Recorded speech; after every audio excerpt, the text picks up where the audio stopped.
Matt, just briefly on Tuesday's Carabao Cup experience at Bournemouth, how important was that for the players, and an important experience to come up against the likes of a Premier League side, and good experience for some of the younger players? Yeah, it was really interesting for us as a management team to see us against a top Premier League team.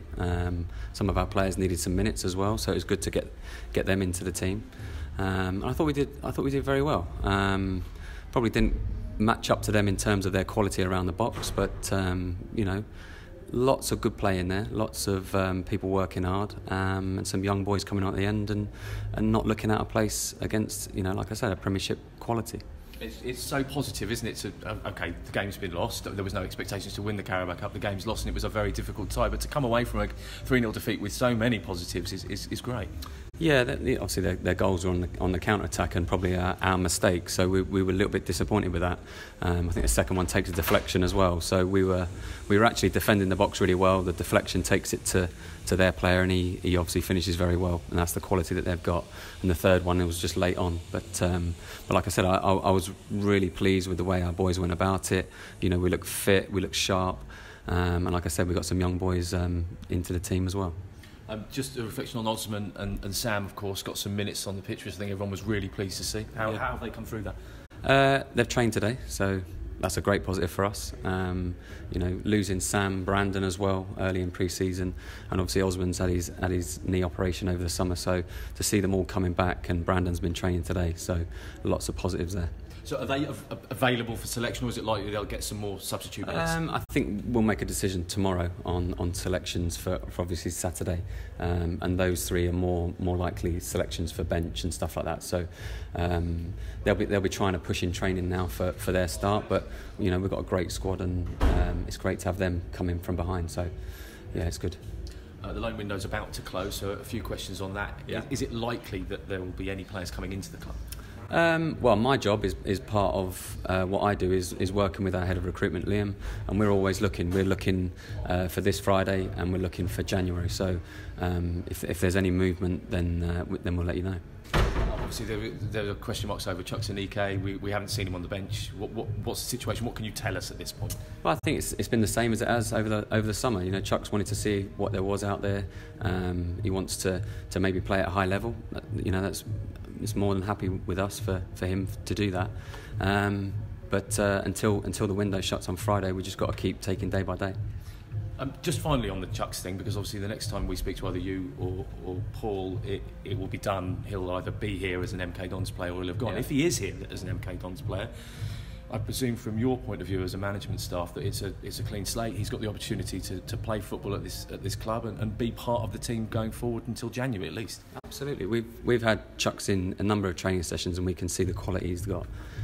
If the window shuts on Friday and he's willing to work hard and get himself into the team, we're more than happy with that. He's a good player.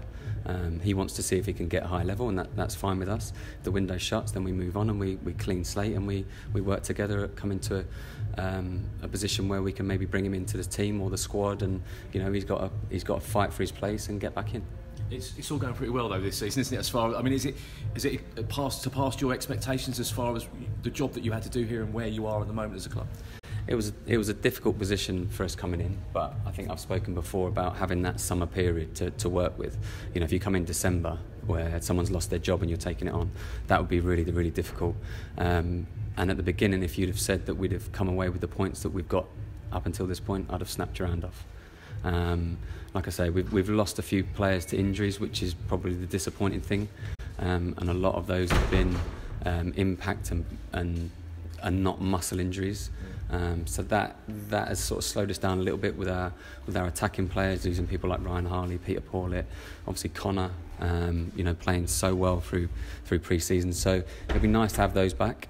But like I say, if we'd have said that we would have these points and be at the top end of the league, then yeah, we'd have taken that. Just before we talk about Swindon, Lawson Diath came on and then got a knock. How's Lawson? I haven't spent a lot of time with Lawson. I think it's not as bad as what we thought, which is a good thing. I don't know how long he's going to be, but I think it was a sort of clash in the corner where I think Jaden Stockley fell on his leg. But for us, it was great that Lawson was able to finish the game, because we would have obviously had to go down to 10 men. So he just stayed on for the last 5 minutes, and we were able to see the game out and obviously take the 3 points. Swindon away then next, an opportunity to continue that unbeaten run, and I think for MK Dons fans it's always a place quite close to Milton Keynes. It's a short journey, they're very vociferous there, and MK Dons always take a good support. And there's been some brilliant games between the two clubs in history, and it's an opportunity to extend the unbeaten run. Yeah, it's Phil Brown is an experienced manager. He'll know what he's doing. They've started pretty good. We've been watching a lot of their games recently, and we do our analysis on them. So we'll be planning and working towards that tomorrow, looking at all of the things we need to do to stop them, and obviously where we feel that we can hurt them. But like you say, it'll be a good time to play them. Good pitch, good stadium, and like you say, we've probably had some really good games against them before. So I expect it to be a football match, and one that we hope we can go on and win. And just finally from me, this season, do you feel Milton Keynes Dons, with the start and the size of the club in this division, that some football teams, especially on the road, will almost raise their game just a little bit because one of the big boys is coming to town?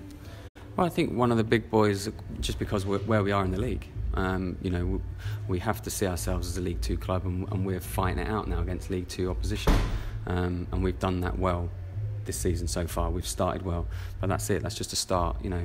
We need to strengthen our squad with the injuries coming back, and then where we are in January, February time will determine on how well a season we're going to have. But you're right. If you see MK Dons coming down and we're sitting second in the league, you'd want to raise your game against us and show us what they're all about. So we're a good side at the moment. I wouldn't say we're a great side. We are learning. As management, we're learning about our players.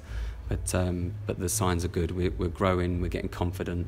Like I say, we've got to play at certain games. We've got to play League Two style football, and we've got to put our pride to one side and make sure that we win those games.